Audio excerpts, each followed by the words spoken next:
ورجعنا لكم من جديد بفيلم انمي جديد. يلا بينا. بيبدأ الفيلم بشيطان شرير اسمه موندوس، كان بيحكم الشياطين بس ما اكتفاش بحكمهم، وكان عايز يدمر الارض ويحكم البشر عشان يخلي العالم بالكامل عبيد عنده. بس في الوقت ده قائد الجيش بتاعه اللي كان اسمه سباردا كان فارس شيطاني طيب، وعمل انقلاب على موندوس وما كانش راضي عن تصرفاته الشريرة، وحارب ضده وقتل مئات من الشياطين اتباعه، واعتقد ان الطريقة الوحيدة اللي يقدر يحمي بيها البشر انه يعزل عالم الشياطين عن عالم البشر. وفعلا عمل جدار عازل بين العالمين باستخدام سيفه، وربط مصير الجدار ده بتميمة سحرية وكسرها عشان محدش يقدر يلاقيها. وبعدها سباردا بيموت وبيكون عنده طفلين فيرجل ودانتي، وامهم بتدي دانتي جزء من القلادة وبتدي فيرجل الجزء تاني. وبعدها الشياطين بيهجموا عليهم وبيقتلوا امه واخوه فيرجل، وما بيتبقاش الا دانتي. وبعد سنين كتير بنروح في وقتنا الحالي وبنشوف ام بتكون ماشيه ومعاها بنتها، بس بنتها بتوقع لعبتها بعيد، فامها بتروح عشان تجيبها، بس مره واحده بيهجموا عليها 3 شياطين، وشيطان منهم بيرفعها من رقبتها وبيكون خلاص هيقتلها، بس مره واحده بيظهر واحد بمسدس وبيطلع انه دانتي ابن سباردا، وبيدخل على 2 منهم وبيفضل يضرب عليهم نار وبيقتلهم وبيخلص عليهم، وبيطير على اخر واحد وبيضربه بطلقه وبيموته. وكده يبقى نقذ الام وبنتها، وبيكون دانتي قرر انه يعيش على الارض ويصطاد الشياطين ويقتلهم عشان يحمي البشر من شرهم. في الوقت ده بنشوف حراميه بيسرقوا المتحف ده، بس فجاه بيظهر لهم واحد براس ارنب وبيروح عند السيف ده وبيكسر الازاز وبياخده، وبيطلع ان ده سيف الفارس الشيطاني سباردا، وبيكون متشال في المتحف ده. وبعدها بيقطع راس زعيم الحراميه، فبيضربوا عليه نار بس بيصد كل طلقات بالسيف وبيخلص عليهم كلهم. في الوقت ده الحراس بيجوا وبيتجمعوا حواليه، بس بيطلع ريموت وبيقول من اللحظه دي هيبدا عصر جديد وهو عصر الشياطين، وبيدوس على الزرار وبيفجر المكان بالكامل وبيخلص على كل الحراس وبيبتسم ابتسامه شريره. وبعدها الاخبار بتوصل لمنظمه بتحارب الشياطين اسمها منظمه داركوم، والعالم ده بيعمل بحث عن السيف اللي سرقه الارنب، وبيعرف انه سيف الفارس الشيطاني سباردا اللي استخدمه عشان يصنع جدار يفصل بين عالم الشياطين وعالم البشر. بس بيلاحظ ان السيف فقد قوته السحريه، وبيلاقي في جزء مفقود من السيف، والجزء ده بيكون تميمه واللي سباردا بيكون قسمها نصين، واللي كل جزء منها موجود مع واحد من ابناء سباردا اللي هم فيرجل ودانتي. والعالم بيلاحظ ان لو السيف والجزئين دول اجتمعوا مع بعض في الوقت ده هيرجع للسيف قوته السحريه، وهيكون بمقدره السيف انه يكسر الجدار ويفتح العالمين على بعض تاني. في الوقت ده بيدخل عليهم حارس من اللي يقدر يهرب من هجوم الارنب على المتحف، وبيقول لهم ان شاف جزء من القلاده مع الارنب، واللي المفروض الجزء ده اصلا يكون مع فيرجل اخو دانتي. وبيقول كمان ان سمع الارنب وهو بيقول انه الجزء التاني من القلاده مع واحد صياد شياطين، فبيجيبوا الشخص ده واللي بيكون اسمه انزو، واللي بيكون وظيفته يأجر صيادين الشياطين في المدينه، وبيكلموا معاه وبيقول لهم ان الارنب راح له في يوم ودفع له فلوس كتير مقابل ان يأجر له صياد شياطين معين، وبيقول لهم انه دانتي. فعلى طول بيبحثوا عنه وبيعرفوا انه بيكون ابن الفارس الشيطاني سباردا، وان امه واخوه اتقتلوا على ايد الشياطين، وبيتاكدوا ان هو اللي معاه الجزء التاني من القلاده زي ما الارنب بيقول. فعلى طول نائب رئيس منظمه داركوم بيكلف فرقه صيادين شياطين بقياده واحده اسمها ماري، واللي بتكون صانعه طلقات معدله، واللي وظيفتها انها تنفجر اول ما تلمس جسم الشياطين. وبيعملوا الخطه وبيقرروا ان يخلوا انزو طعم لدانتي، وانزو بيروح له، وفعلا مره واحده دانتي بيظهر له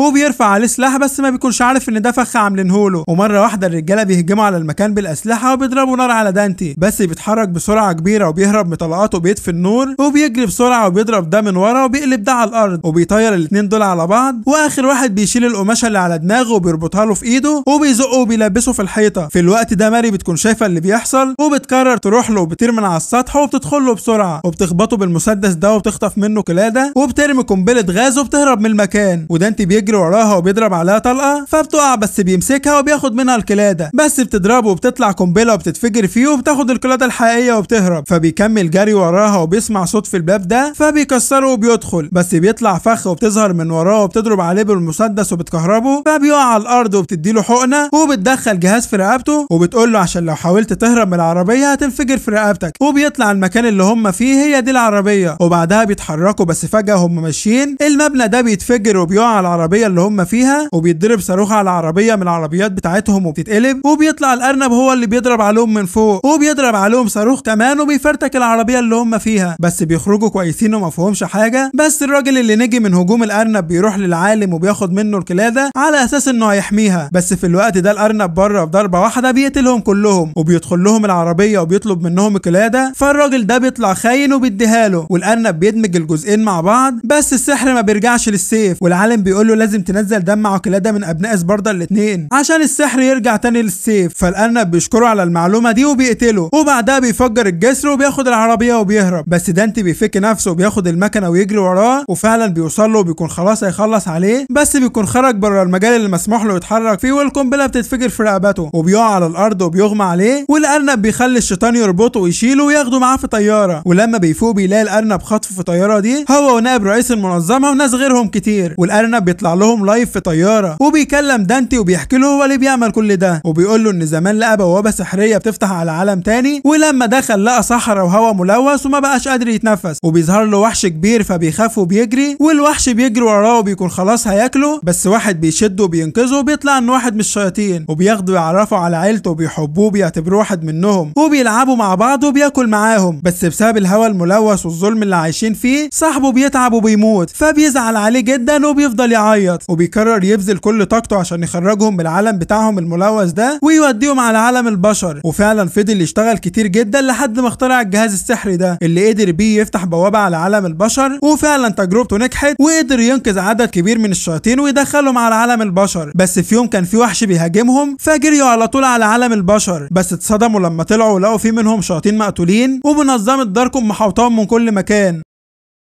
في الوقت ده رفعوا ايديهم وقالوا احنا مش جايين في اذى، احنا عايزين نكون في امان مش اكتر. بس مره واحده الوحش عدى هو كمان وبقى ياكل فيهم، والبشر بدل ما يحموا الشياطين من الوحش ضربوا نار عليهم وبقوا يقتلوا فيهم. والواد بقى مصدوم وهو شايف الشياطين اللي معتبرهم اهله بيموتوا قدام عينه، وماري رمت حزام كله قنابل على الوحش فاتفجر فيه وفي المكان بالكامل. وبعدها الواد بيكون لسه عايش، ولما بيفوق بيشوف منظر الشياطين وهم مقتولين فبيتصدم وبيصرخ من الزعل عليهم، وبعدها بيخيط وش ارنب على وشه عشان وشه بيكون اتشوه بشكل كبير، وبيقرر بعدها ينتقم من البشر، ومش بس يطلع الشياطين الطيبين ده هيطلع كمان الشياطين المتوحشه. وبيكتشف ان الجهاز الصغير اللي صنعه مش هينفع يخرج كل الشياطين، وبيعتقد ان الحل الوحيد ان يدمر الجدار الفاصل بين العالمين بشكل نهائي. وبيقول لدانتي عشان كده انا سرقت السيف وجمعت الجزئين بتوع القلاده. فدانتي بيقول له ازاي جبت الجزء التاني من القلاده، المفروض ان هو مع اخويا واخويا مات. فالارنب بيقول له انا اللي زمان خليت واحد يخلص على امك واخوك وكلفته انه يجيب لي جزء من القلاده وعينه من دمه كمان، ودلوقتي ما بقاش فاضل قدامي غير ان اخلص عليك واخد دمك عشان ارجع السحر للسيف. في الوقت ده دانتي بيتعصب وبيفك نفسه وبيدخل على الشياطين، وفي نفس الوقت ماري بتكون حاطه جهاز تتبع في القلاده بتاعت دانتي وبتحركه للمكان اللي ظاهر في الجهاز. ولما بيوصلوا للمكان بيطلع فخ والباب بيتقفل وبيتحبسوا، وبيهجم عليهم شياطين كتير وبيخلصوا عليهم، بس ماري هي الوحيده اللي بتقدر تهرب منهم وبتخرج بره، بس بيتضرب عليها غاز سم من السقف وبيخليها تدوخ، وبيظهر لها شيطان وبيفضل يجري وراها لحد ما بتلاقي باب وناس جوه وبتطلب منهم المساعده فبيدخلوها. بس تاثير الغاز اللي اتضرب عليها بيشتغل وبتتخيلهم اشرار وبترفع المسدس عليهم، بس بيقولوا لها احنا مش شياطين اشرار. فبتقول لهم طيب ايه اللي جابكم هنا لما انتم مش شياطين اشرار؟ فبيقول لها احنا هربانين من عالم الشياطين عشان هناك الهواء ملوث جدا وكله وحوش متوحشه. وفي الوقت ده الارنب اخترع لنا الجهاز ده وفتح لنا بيه بوابه بتدخل على عالم البشر. في الوقت ده عائلات كتير هربت واحنا كنا منهم، وبيقول لها ما تقتلناش وساعدينا نفضل في امان. في الوقت ده مفعول الغاز بيروح وبتشوفهم شياطين طيبين، فبتقول لهم ما تقلقوش شويه والدعم هيوصل وهتكونوا في امان، وبتطلع تكمل تدوير على الارنب. في الوقت ده دانتي بتكون الشياطين مسيطرين عليه ومش عارف يعمل معاهم اي حاجه، وبيخبطوه خبطه جامده بيوقعوه على الارض، بس بيشوف واحده من الرهاين فبيفتكر امه، وهي بتقول له ابوه كان محارب شجاع، وبتقول له كمان حارب البشر عشان نعيش في حريه. فدانتي بيتعصب وبيتحول لشيطان وبيهجم عليهم وبيقطع دراع واحد منهم، بس الشيطان ده بيطلع ريموت عشان يفجر الطياره، ودانتي بيبقى عايز يمنعه بس ما بيلحقش، وطياره بتنفجر والناس بتقع منها، بس دانتي بيتحول لشيطان وبينقذهم كلهم، بس فجاه الشيطان ده بيرجع له تاني. في الوقت ده ماري بتكون بتخلص على الشياطين دول، وبعدها بتوصل لاوضه المراقبه وبتلاقي ان في عائلات كتير محبوسين غير اللي شافتهم، وبتلاقي فريق الدعم بتاعها وصل بس الباب بيكون مقفول، فبتفتح لهم الباب وبيدخلوا، بس بيطلع ان الارنب حاطط قنابل على الباب وبتتفجر فيهم.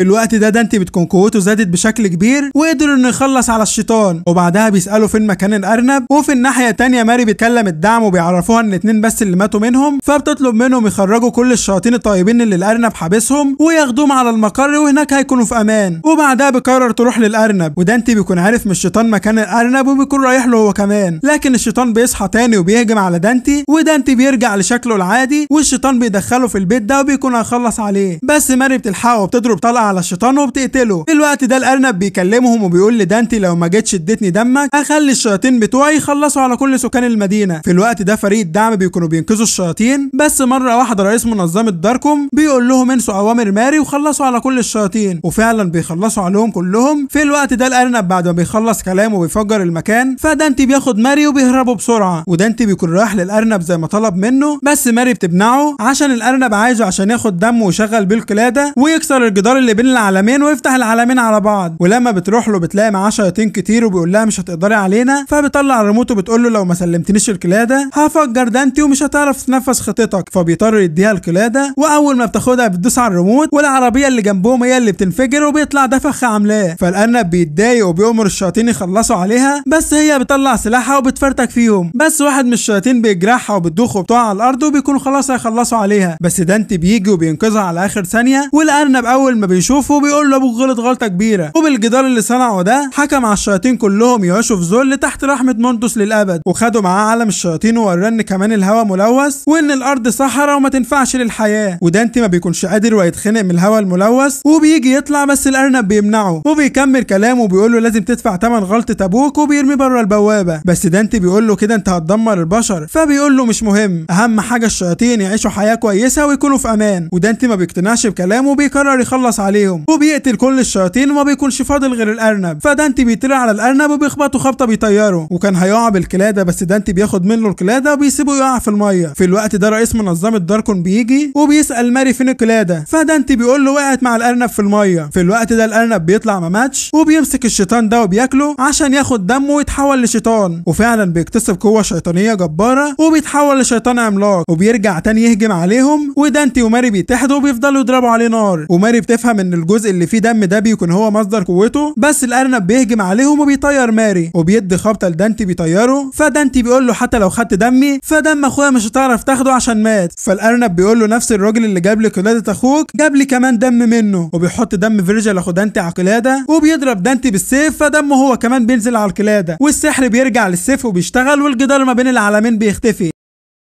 والوحوش بتظهر من كل مكان وبيهجموا على البشر، وبيكون خلاص هيخلص على دانتي، بس ماري بتاخد طلقه الشياطين اللي صنعتها وبتضربها في قلبه، فقلبه بيتفرتك ودانتي بيتحول لشيطان وبياخد السيف منه وبيقسمه نصين وبيشيل القلاده من السيف والوحوش بتتبخر والعالم بيرجع تاني زي ما كان. وكده خلص الفيلم. لايك للفيلم واشتراك في القناه عشان نخش على الفيلم اللي وراه. سلام عليكم.